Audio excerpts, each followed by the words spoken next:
ಎಲ್ರಿಗೂ ನಮಸ್ಕಾರ. Welcome back to my YouTube channel Pooja Harish Kannada vlogs. So ಇವತ್ತು ಸಹ ಸಂಜೆಯಿಂದನೇ ವಿಡಿಯೋ ಶುರು ಮಾಡ್ತಾ ಇದ್ದೀನಿ. ಆ್ಯಂಡ್ ಹರೀಶ್ ಅವರು ಕೂಡ ಬಂದಿದ್ದಾರೆ. ಅವರಿಗೆ ಟೀ ಕಾಫಿ ಏನಾದರೂ ಇಟ್ಕೊಟ್ಬಿಟ್ಟು ಆಮೇಲೆ ನಾನು ಕ್ಲೀನಿಂಗ್ ಶುರು ಮಾಡ್ತೀನಿ. ನಮ್ಮನೇಲಿರೋರೆಲ್ಲ ಕಾಫಿ ಪ್ರಿಯರೇ.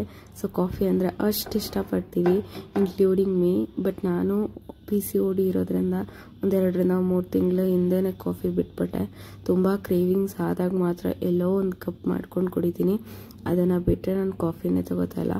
ಕಾಫಿ ಅಂತ ಅಲ್ಲ, ಹಾಲು ಟೀ ಯಾವುದು ತೊಗೊಳಲ್ಲ ನಾನು. ಡೈರಿ ಐಟಮ್ಸ್ ಆಗಿರ್ಬೋದು, ಹಾಗೆ ಶುಗರ್ ಕೂಡ ಆಲ್ಮೋಸ್ಟ್ ಕಟ್ ಮಾಡಿದ್ದೀನಿ. ಬಟ್ ಸ್ವಲ್ಪ ಡಾರ್ಕ್ ಚಾಕ್ಲೇಟ್ಸ್ ಏನಾದರೂ ಬೇಕು ಅಂದಾಗ ಅದನ್ನು ಮಾತ್ರ ತಿಂತೀನಿ. ಸೊ ನಮ್ಮ ಮನೇಲಿ ಕಾಫಿ ನನ್ನ ಹಸ್ಬೆಂಡ್ ಮತ್ತು ನನ್ನ ಸಿಸ್ಟರ್ ಇಬ್ಬರಿಗೇನೆ. ಆ್ಯಂಡ್ ಮನೇಲಿ ಏನೇ ಮಾಡಿದ್ರು ಇವಾಗ ಇವ್ರಿಗೆ ಸಪ್ರೇಟು ನನಗೆ ಸಪ್ರೇಟು ಆ ಥರ ಮಾಡ್ಕೋಬೇಕು ಅನ್ನೋಂಗಾಗಿದೆ. ಬಟ್ ಎನಿಹೌ ನಾನು ಡಯಟ್ ಮಾಡ್ತಿದ್ದೀನಿ ಅನ್ನೋ ಕಾರಣಕ್ಕೆ ಅಥವಾ ನನ್ನ ಹೆಲ್ತ್ ಇಶ್ಯೂ ಕಾರಣಕ್ಕೆ ಇವರೆಲ್ಲರಿಗೂ ನಾನು ಇದನ್ನೇ ತಿನ್ನಿ ಅಂತ ಫೋರ್ಸ್ ಮಾಡೋದಕ್ಕೂ ಕೂಡ ಇಷ್ಟ ಇಲ್ಲ. ಅದರಿಂದ ನಾನು ಅವ್ರನ್ನ ಕೇಳ್ಬಿಟ್ಟು ಅವ್ರಿಗೆ ಏನು ಬೇಕೋ ಅದನ್ನೇ ಮಾಡಿಕೊಡ್ತೀನಿ. ಬಟ್ ಸಮ್ಹೌ ಅವ್ರು ಕುಡಿಬೇಕಾದ್ರೆ ಸೀರಿಯಸ್ಲಿ ನನಗೆ ಕಾಫಿ ಸ್ಮೆಲ್ಲಿಗೆ ನಂಗೆ ಕಾಫಿ ತಗೋಬೇಕು ಅನಿಸುತ್ತೆ. ಇಷ್ಟೊಂದು ದಿನ ಕಂಟ್ರೋಲ್ ಮಾಡಿದ್ದೀನಿ. ಆ್ಯಂಡ್ ಸಮ್ಟೈಮ್ಸ್ ಹರೀಶ್ ಅವ್ರ ಕಾಫಿಯಲ್ಲೂ ಸಹ 1-2 ಸಿಪ್ ತೊಗೊಂಡ್ಬಿಡ್ತೀನಿ. ಈ ಥರ ನಡೀತಿದೆ ಹೇಗೋ ಸ್ವಲ್ಪ ನನ್ನ ಜರ್ನಿ. ಆ್ಯಂಡ್ ನಾನು ಹೇಳ್ದಂಗೆ ಲಾಸ್ಟ್ ವಿಡಿಯೋದಲ್ಲಿ ಸ್ವಲ್ಪ ಸೀರಿಯಸ್ ಆಗಿ ಡಯಟ್ನ ನಾನು ಶುರು ಮಾಡಿದ್ದೀನಿ. ಆ್ಯಂಡ್ ಇದರಿಂದ ಒಂದು 1/2 kg to 1 kg visible difference ನನಗೆ ಗೊತ್ತಾಗ್ತಿದೆ. ಬಟ್ ಕಂಪ್ಲೀಟ್ಲಿ ಇನ್ನೊಬ್ರು ಅಕ್ಸೆಪ್ಟ್ ಮಾಡೋ ತನಕ ನಾನು ಇನ್ನೂ ಸ್ವಲ್ಪ ಪ್ರಾಪರಾಗಿ ಮಾಡೋಣ. ಲೈಕ್ ನೋಡಿದವರು ನನ್ನಲ್ಲಿ ಏನಾದ್ರು ಡಿಫ್ರೆನ್ಸ್ ನೋಡಿದ್ದೀವಿ ಅಂತ ಹೇಳಬೇಕು. ಅದಕ್ಕೋಸ್ಕರ ಸ್ವಲ್ಪ ಪ್ರಾಪರಾಗಿ ಡಯಟ್ನ ಶುರು ಮಾಡಿದ್ದೀನಿ. ಆ್ಯಂಡ್ ನಾನು ಸ್ವಲ್ಪ ಬಿಸಿ ನೀರಿಗೆ ಆ್ಯಪಲ್ ಸಿಡರ್ ವಿನಿಗರ್ ಹಾಕ್ಕೊಂಡು ನಂದು ಒಂದು ಸೀಡ್ದು ಲಡ್ಡೋಸ್ ಮಾಡ್ಕೊಂಡಿದ್ದೆ. ಅದನ್ನು ನಾನು ಸ್ನ್ಯಾಕ್ಸ್ಗಾಗಿ ತೊಗೋತೀನಿ. ಸೊ ನೀವು ನೋಡ್ತಾ ಇದ್ದೀರಲ್ವ, ಈ ಮೊಬೈಲ್ ಒಂದು ಸ್ಯಾಮ್ಸಂಗ್ ಗ್ಯಾಲಕ್ಸಿ S21. ಸೊ ನನ್ನ ಮದುವೆಗೂ ಮುಂಚೆ ಹರೀಶ್ ಅವರು ನನಗೆ ಗಿಫ್ಟ್ ಮಾಡಿದ್ದಿತ್ತು.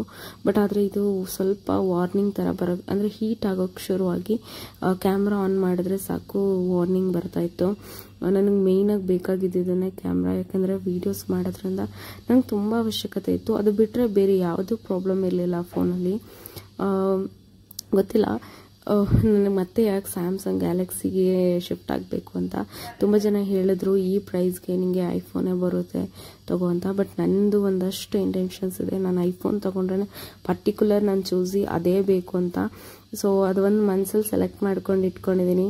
ಸೊ ದಟ್ ನನ್ನ ಬಜೆಟ್ಗೆ ಈಗಿನ ಒಂದು ಇದಕ್ಕೆ ನನಗೆ ಪ್ರೋ ಮ್ಯಾಕ್ಸ್ನ ಅಫೋರ್ಡ್ ಮಾಡೋಕ್ಕಾಗಿರಲಿಲ್ಲ. ಸೊ ದಟ್ ಬೇಡ, ತೊಗೊಂಡ್ರೆ ನಾನು ಅದನ್ನೇ ತೊಗೋಬೇಕು ಅಂತ ಅಂದ್ಬಿಟ್ಟು ಸದ್ಯಕ್ಕೆ ಇವಾಗ 25ಗೆ ಅಪ್ಗ್ರೇಡ್ ಆಗಿದ್ದೀನಿ. And it cost me around 85K.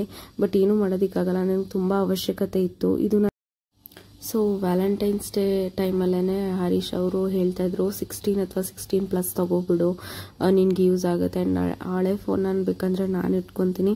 So that ಎರಡರಲ್ಲೂ ನಾವು ವೀಡಿಯೋ ಮಾಡ್ಕೊಬೋದು, ಸ್ಟೋರೇಜ್ ಚೆನ್ನಾಗಿರುತ್ತೆ ಅಂತ.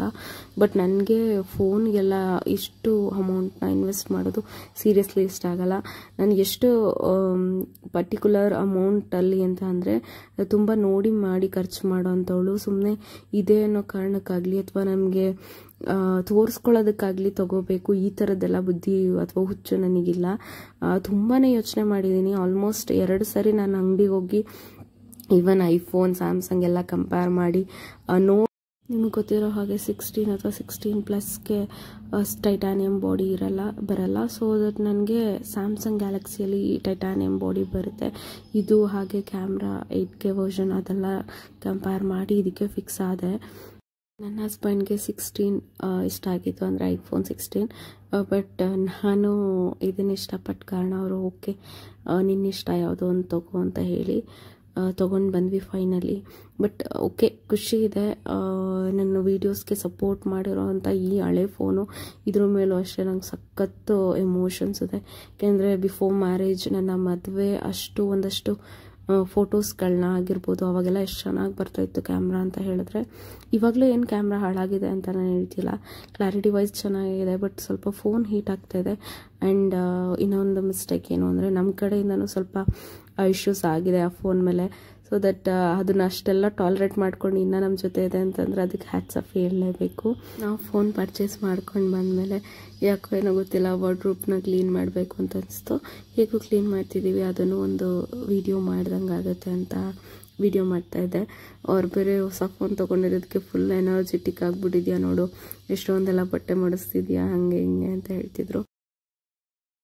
ಈ ಬೇಸಿಗೆಯಲ್ಲಿ ಬಿಸಿಲಲ್ಲಿ ತುಂಬ ಓಡಾಡಿ ಕಾಲೆಲ್ಲ ಕಪ್ಪಗಾಗ್ಬಿಟ್ಟಿತ್ತು. ಸೊ ಪರ್ಪಲಿಂದ ಒಂದು ಪೆಡಿ ಬ್ರೈಟ್ ಫೀಟ್ ಮಾಸ್ಕ್ನ ಆರ್ಡರ್ ಮಾಡಿದ್ದೆ. ಇದು ಏನಂತಂದರೆ ಕಾಲನ್ನ ಮಾಯ್ಶ್ಚರೈಸ್ ಮಾಡುತ್ತೆ, ಹಾಗೆ ನಮ್ಮ ಟ್ಯಾನ್ನ ರಿಮೂವ್ ಮಾಡುತ್ತೆ ಅಂತ ಹಾಕಿತ್ತು. ಸೊ ಟ್ರೈ ಮಾಡೋಣ ಅಂತ ಹೇಳಿ ಪರ್ಚೇಸ್ ಮಾಡಿದೆ. ಡಬಲ್ ಲೇಯರ್ ಇತ್ತು, ವಿತ್ ಒಳಗಡೆ ಒಂಥರ ಮಾಯ್ಶ್ಚರೈಸಿಂಗ್ ಕ್ರೀಮ್ ಸಹ ಇತ್ತು. ಜಸ್ಟ್ 10 to 20 minutes ಅಪ್ಲೈ ಮಾಡಿ ವಾಶ್ ಮಾಡೋದಷ್ಟೇ. ಬಟ್ ನಾನು ಅದನ್ನು ಓವರ್ ನೈಟ್ ಬಿಟ್ಟಿದ್ದೆ. ಕಾಲು ಸ್ವಲ್ಪ ಸ್ಮೂತ್ ಆಯಿತು, ಬಟ್ ಟ್ಯಾನ್ ಏನು ಅಷ್ಟು ರಿಮೂವ್ ಆಗಿರಲಿಲ್ಲ. ಎಷ್ಟೊಂದು ಜನ ವೀಡಿಯೋ ನೋಡ್ತಿದ್ದೀರಾ, ಬಟ್ ಆದರೆ ಸಬ್ಸ್ಕ್ರೈಬೇ ಮಾಡ್ಕೊತಾ ಇಲ್ಲ. ದಯವಿಟ್ಟು ಈ ವಿಡಿಯೋನ ನೋಡಿದ್ರೆ ಸಬ್ಸ್ಕ್ರೈಬ್ ಮಾಡ್ಕೊಳ್ಳಿ, ಇಷ್ಟ ಇದ್ದರೆ ಮಾತ್ರ ಲೈಕ್ ಮಾಡಿ. ಹಾಗೆ ನನ್ನ ವೀಡಿಯೋನಲ್ಲಿ ಬೇರೆ ಏನಾದರೂ ಎಕ್ಸ್ಪೆಕ್ಟ್ ಮಾಡ್ತಾಯಿದ್ರೆ ಲೈಕ್ ಈ ಥರ ಮಾಡಿ, ಇದ್ರ ಬಗ್ಗೆ ಏನಾದರೂ ತಿಳಿಸ್ಕೊಡಿ ಅಂತ ಹೇಳಿದ್ರೆ ಖಂಡಿತ ಅದ್ರ ಬಗ್ಗೆ ವಿಡಿಯೋ ಮಾಡ್ತೀನಿ. ನೀವು ಕಮೆಂಟ್ ಸೆಕ್ಷನ್ ಓಪನ್ ಇರುತ್ತೆ, ಸೊ ದಟ್ ನೀವು ಕಮೆಂಟ್ಸ್ ಮಾಡಿ, ನಾನು ಪ್ರತಿಯೊಂದಕ್ಕೂ ರಿಪ್ಲೈ ಮಾಡ್ತಾಯಿದ್ದೀನಿ. ಆ್ಯಂಡ್ ಈ ವಿಡಿಯೋ ಇಷ್ಟ ಆಗಿದ್ರೆ ಲೈಕ್ ಮಾಡಿ, ಶೇರ್ ಮಾಡಿ, ಕಮೆಂಟ್ ಮಾಡಿ ಅಂತ ಹೇಳ್ತಾ ಈ ವಿಡಿಯೋನ ನಾನು ಎಲ್ಲಿಗೆ ಎಂಡ್ ಮಾಡ್ತಾಯಿದ್ದೀನಿ. Thank you for watching.